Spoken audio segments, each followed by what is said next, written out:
David Harris here with Protection Dog Sales, and today we're shooting our second video in a series of videos on the forced retrieve.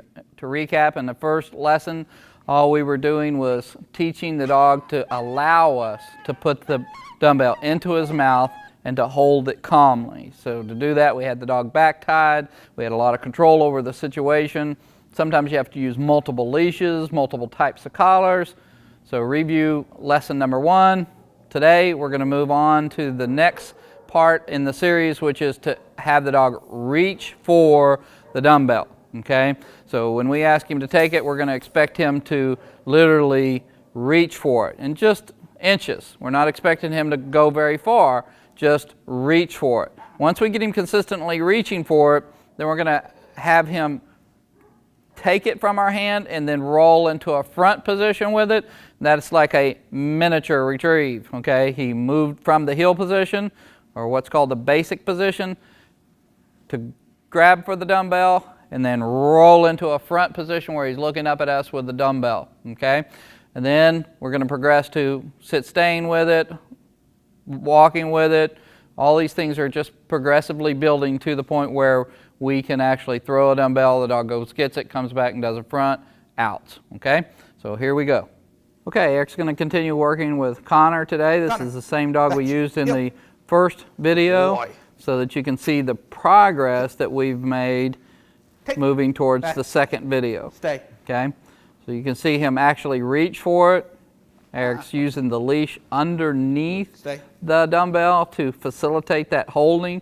This is the same as we've been doing with this puppy since he was a baby with the slap rag, putting our hand under his chin to encourage a calm hold. Okay, so you might have thought we were doing all that for shits and giggles, but we were not. We were preparing for this day and other situations where we want the dog to hold calmly. So that little bit of tension right underneath the chin with the leash is helping him hold that calmly.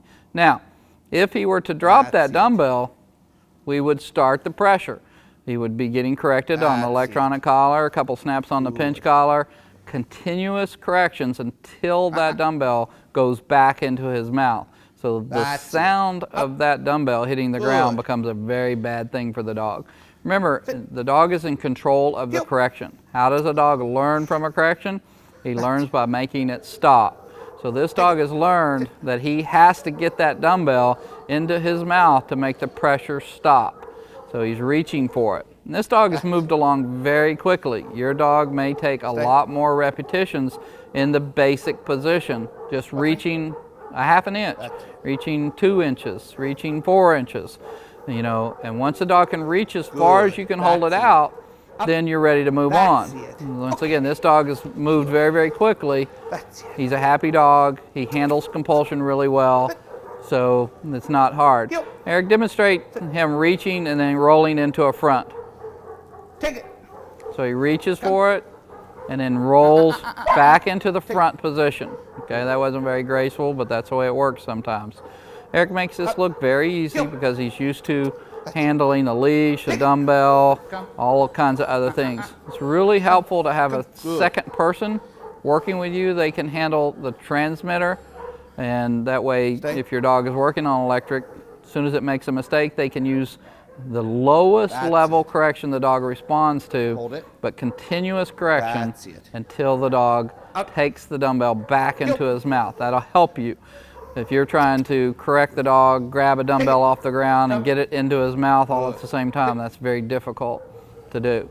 Okay, so that's a really big step right there for him to come out of the basic position, out of the heel position, grab that dumbbell and roll into a front. Now we can do sit stays. Once he's good at that, then very simply you can start doing a recall. What we're going to demonstrate here is how we start that recall by just doing it from the front position, dumbbells in the dog's mouth, and we're going to hold him under the chin and just back up a couple of inches. So he can, we're helping him carry that dumbbell, giving him all the support in the world to carry that dumbbell into the front position. Okay? Once he can do it with our help, then we'll start trying to do it without our help. Just a little bit of leash help. Up. Heel. That's it. Come, or take it. Sit, come. Good. Once again, if the dog drops the That's it. dumbbell, Come. we're going to just continuously correct him That's it. until he gets that dumbbell back in his mouth. Come. Our goal is for him to get that dumbbell in his mouth and think, the sooner I can get into the front position, the sooner I'm going to get this dumbbell out of my mouth and everybody's going to be happy. Once again, you see Eric using the release as a reward. We talk about jackpot releases. This is a great example of a jackpot release. A release from work is a happy moment. You can see the dog's posture, his tail's wagging, his head's up, Take it. and he understands that he's done a good thing and he's getting released from work as a reward. So a jackpot release is a release from work. It doesn't last very long, just a few seconds a lot of times, where the reward is work has ended for the moment. That's it. Good. Hold it. Good. That's it. Checking the grip there, making sure the dog is holding it firmly, not chewing, not mouthing. Good. Up. Another thing I want to show in this video is the position of the dumbbell. A lot of people are trying to get the dog to grip the dumbbell in the back of his molars. Yep. We want the dog to grip that dumbbell right behind the canines. It's a natural position for it.